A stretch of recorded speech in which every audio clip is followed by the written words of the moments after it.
Amigos televidentes, buenas noches, bienvenidos a las 8:45.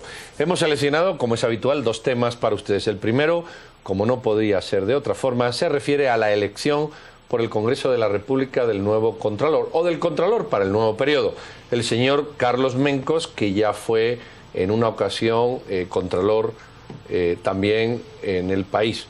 Vamos a analizar los pros, los contras, las pequeñas cosas que se pueden opinar en un sentido o en otro en relación con esta designación, que ciertamente era algo que parecía cantado y se venía viendo desde finales del pasado año. Para ello tenemos a dos invitados que van a contribuir a este análisis. El primero es David Gaitán, de Acción Ciudadana. David, buenas noches, muchas gracias. Y el segundo, don Ricardo Sagastume, abogado, que curiosamente, buenas noches Ricardo, presentó en la Corte Constitucional un amparo contra la nómina de aspirantes a Contralor General o a la Contraloría General de Cuentas por haber incluido precisamente al señor Mencos. Y doña Silvia Gereda, que es nuestra compañera que nos acompaña. Muchas Silvia, buenas noches. Buenas noches. Y entrémosles al tema que es de discusión álgida. Un tema que nos preocupa muchísimo. Y agradezco la presencia de ustedes dos. David, yo quisiera empezar contigo. Ustedes en Acción Ciudadana han hecho un monitoreo de funcionarios públicos. En el caso particular del ahora Contralor Carlos Mencos, quien fungió del año 2006 al 2010 como Contralor, tuvo muchísimas indicaciones en su contra.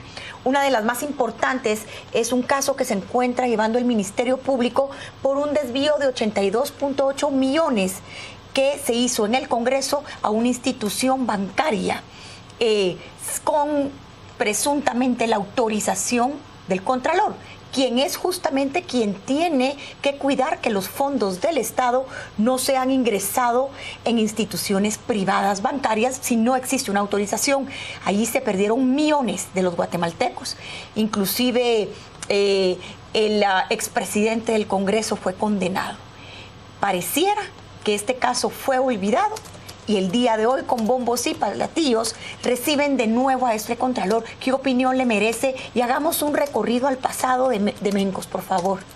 Bueno, buenas noches, gracias por la invitación. Pues efectivamente yo creo que lo preocupante de estos casos es que pareciera que a los guatemaltecos se nos olvida no solo la gestión de una persona determinada, sino que se nos olvida constantemente la gestión de todos los funcionarios públicos y sobre todo lo que más preocupa es que parece ser que cada gestión es peor, ¿verdad? Y es peor porque efectivamente quienes tienen que fiscalizar, quienes tienen que controlar que los funcionarios públicos realicen de manera adecuada su gestión, pues hacen este tipo de cosas como las que ha hecho el partido oficial con el supuesto partido de oposición para acordar la elección de determinadas personas que les permita impunidad tanto en la actual gestión como en la que viene, y esa es pues la parte realmente preocupante, que pareciera que este tipo de procesos que se dan desde las comisiones de postulación, este tipo de señalamientos o tachas, digamos, no tiene ninguna relevancia en la comisión ni siquiera en la comisión de postulación, ni mucho menos en el Congreso de la República para elegir, ¿verdad? Creo que la figura del señor Carlos Mencos, digamos, no es la única. La Contralora pasada pues sale también con muchas señalamientos en su contra, incluso pues un amparo y una denuncia penal interpuesta por nosotros mismos en contra de esa gestión. Así que pues lo que preocupante es que pareciera que cada funcionario que viene pues conoce mucho mejor la institución, y eso, en vez de permitirle hacer un buen papel, lo que hace es fortalecer el grado de impunidad con el que se maneja. Ricardo, sustancialmente lo que hemos leído desde que se supo que el señor Mencos era uno de los postulados, luego uno de los seleccionados y ahora definitivamente el designado, la mayor parte de la información ha sido: no es el adecuado, no es el idóneo, no gusta. ¿Por qué? Alguien puede decir, bueno, ¿por qué no? Bueno, yo no entro a... Muchas gracias primero por la oportunidad. Yo no entro a calificar la figura del señor Mencos porque me concentro básicamente en lo que establece la Constitución Política de la República. La Constitución dice: en ningún caso el Contralor General podrá ser reelecto. Textualmente lo dice la Constitución. Sin embargo, quienes no opinan como esta posición dicen que el espíritu de la Constitución es que solamente se aplica a la persona que ocupa el cargo de Contralor al momento de la elección.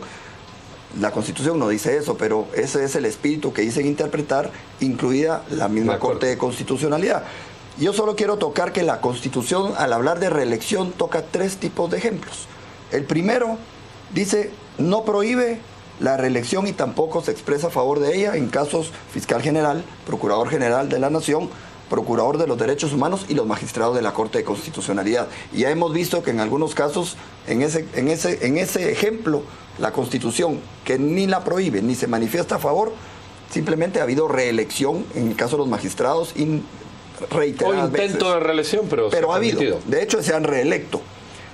Incluso el Procurador General de la Nación ha sido nombrado por segunda vez en varias ocasiones. El segundo ejemplo dice, sí se permite la reelección y tampoco pone límites. Habla del caso de los diputados, los alcaldes, síndicos y concejales, donde la Constitución de la República expresamente indica que pueden ser reelectos. No dice nada más y sin embargo se han reelecto indefinidamente alcaldes, diputados. Y hay un tercer caso, en donde son los únicos 2 casos que los prohíbe expresamente. El caso del presidente de la República y para una parte de la vicepresidencia y el Contralor General de Cuentas. Y en los 2 casos la Constitución utiliza la misma palabra, en ningún caso. De manera pues que nuestro planteamiento es absolutamente un planteamiento jurídico. Políticamente lo tenemos perdido ante la Corte de Constitucionalidad, que pareciera que opina igual, pero ya tenemos un antecedente que aunque la Corte diga una cosa, una Corte posterior puede opinar en sentido contrario. Es el caso de Ríos Montt. Cuando la Corte de 2003 le permite participar a pesar de la prohibición constitucional, la Corte siguiente viene, hace un análisis retrospectivo. Si mal no recuerdo, el licenciado Fuentes de Starac fue el que presentó esa revisión, por decirlo de esa manera, y esa segunda Corte expulsa de la jurisprudencia esa resolución anterior. Así que si esto se pierde ahora, creo que esperaríamos a que haya una nueva Corte de Constitucionalidad y haremos de nuevo el planteamiento durante la vigencia del licenciado Mencos, porque al final él estará desempeñando el cargo violando la Constitución y todo lo que haga será nulo absolutamente, y eso, ojo, porque al final de cuentas puede generar una serie de problemas. Y nos crea un vacío legal. Aquí pregunta Ricardo, una televidente, ¿a quién nos podemos abogar entonces para iniciar algún tipo de amparo para su renuncia si es inconstitucional? ¿Tendríamos entonces que esperar a una nueva corte en un nuevo periodo y mientras tanto un vacío judicial, o hay algún tipo de respuesta inmediata a quien abocarse? Este amparo que yo interpuse era con la amenaza de ser electo. Hoy fue electo, de manera que posiblemente este amparo quedará sin materia y tendría yo que presentar una nueva acción de amparo por una violación consumada una vez él tome posesión. Podría caber la inconstitucionalidad, y el otro tema es plantear ante los tribunales ordinarios la nulidad de su nombramiento e irnos tenemos 4 años, tenemos tiempo, pero sería interesante ver que al salir del cargo pues tenga un pie del otro lado, porque al final de cuentas quien mal hace, mala paga, y definitivamente el licenciado Mencos, no estoy calificando su gestión anterior, sino simple y sencillamente él también debe respetar la Constitución, y él sabe positivamente que se está violando la Constitución. David, lo cierto es que venimos una tras otra. Tú has dicho, bueno, la Contralora anterior también debe de rendir cuentas, el anterior fue el propio Carlos Mencos, o 2 anteriores. La cuestión es, estamos exactamente atorados en la misma discusión que la designación de magistrados a la Corte Suprema de Justicia, las comisiones de postulación, y parece que cada vez que damos un paso y todo se olvida, y dentro de 4 años otra vez. ¿No es este el momento de, por ejemplo, las comisiones de postulación para designación de magistrados? Bueno, empecemos a hablar ahora ya. ¿Por qué nos atoramos? ¿Por qué, borrón y cuenta nueva? Ya olvidado y ya, se acabó. Sí, yo creo que ese es un punto importante, y es que no lo debemos olvidar, y es las lecciones aprendidas de las comisiones de postulación del año pasado y la actual elección del Contralor General. Estos puntos definitivamente se tienen que tocar. Yo creo que el sistema de comisiones de postulación, como se ha dicho tantas y tantas veces, no da para más. O sea, que definitivamente no permite escoger a los candidatos idóneos, está comprobado. O sea, yo estuve de cerca en el funcionamiento de la comisión de postulación para la elección de Contralor General de Cuentas, y eso era un circo.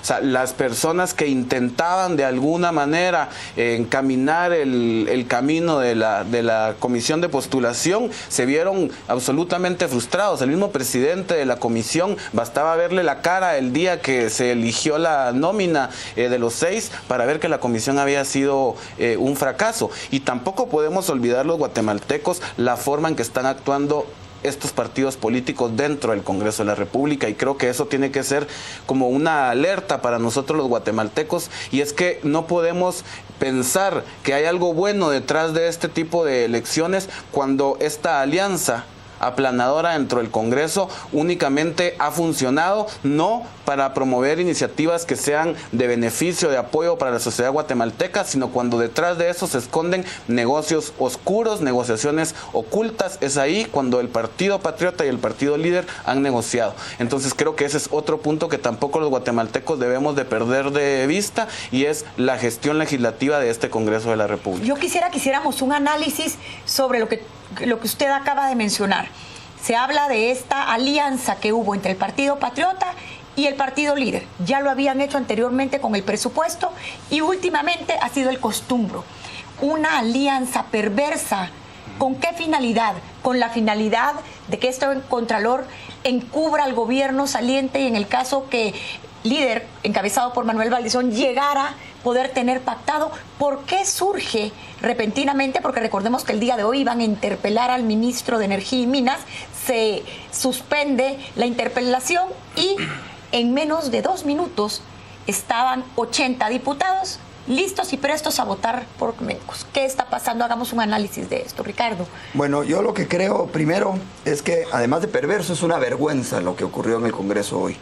Es vergonzoso que se esté imponiendo una especie de dictadura del organismo legislativo a través de esta manipulación de acuerdos políticos deleznables. Y en segundo lugar, creo yo que el punto aquí es que la responsabilidad es compartida. Los miembros de la comisión de postulación que participaron en este evento y que votaron por incorporar al licenciado Mencos son responsables.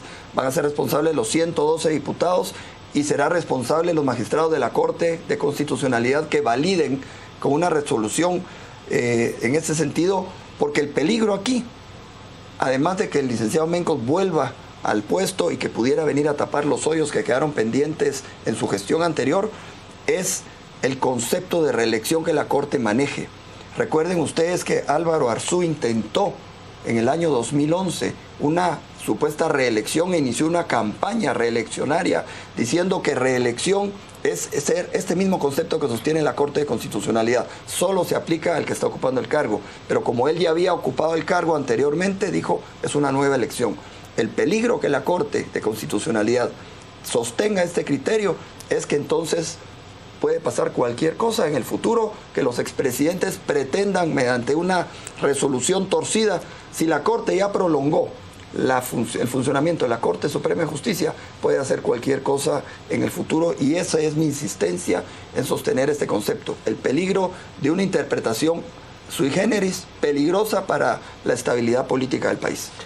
Silvia, a mí me gustaría profundizar en esto, y tú lo has dicho, las alianzas puntuales de Líder y del Partido Patriota. Eso nos lleva a una segunda reflexión. Estamos ante partidos políticos que, en vez de promover la discusión, el debate, la presentación, el análisis, y que la ciudadanía observe cómo votan, por qué, lo que están promoviendo es una dictadura desde los partidos políticos. Y justamente son dos partidos que han estado 2 años enconados, literalmente enconados, uno señalando al otro, y para temas fiscales, para temas de contralor, para temas de magistrados, se ponen de acuerdo. Esto nos lleva a una reflexión mayor. Ya se ha dicho muchas veces, pero ya estamos topados. Y si estamos topados, porque parece que estamos topados en todo, parece que todo topó. Este todo topó solo se avienta 2 soluciones. O alguien que viene a cambiarlo todo de manera drástica y mal, y ha pasado en Venezuela, o alguien que puede venir a dar un golpe de timón de manera buena, pero parece que no. El análisis debe ir más allá.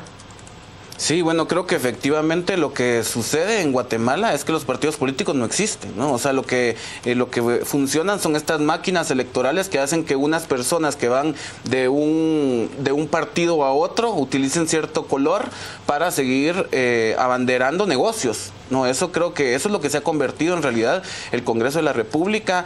No les interesa el debate, el análisis legislativo, lo que interesa es mantener los negocios que tienen los diputados, sus allegados y cómo funciona el organismo ejecutivo a través de los negocios y el respaldo que tiene dentro del organismo legislativo.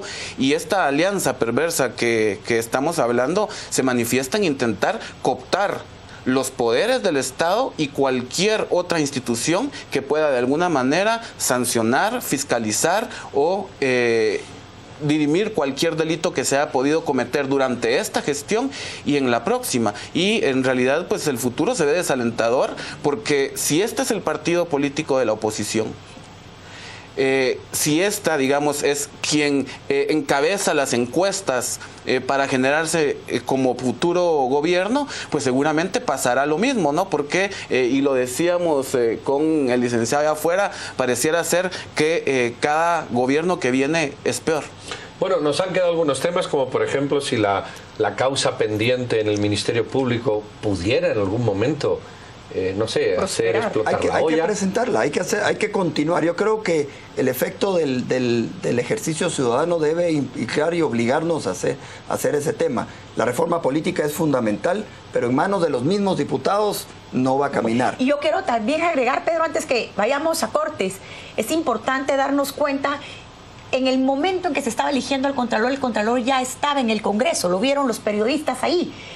Simultáneamente, nomás terminó, ya lo estaba juramentando el presidente del Congreso, Luis Rabé, y salió con la mano alzada para ser juramentado en cuestión de minutos. Todo esto, indiscutiblemente, nos lleva a la conclusión que hubo componenda entre el líder y el Partido Patriota. Y casualmente iba de paso él y por eso estaba en el Congreso. Sí. Muy bien, David y Ricardo, muchísimas gracias. Ahí ven, empezamos el año con las mismas clavadas que nos daban el año pasado a los ciudadanos de este país. Aquí no se dialoga nada, aquí se impone, y eso se llama autoritarismo y fraude de la democracia. Lo quieran mirar por donde lo quieran mirar, estos políticos que tenemos, que cada vez parecieran tener menos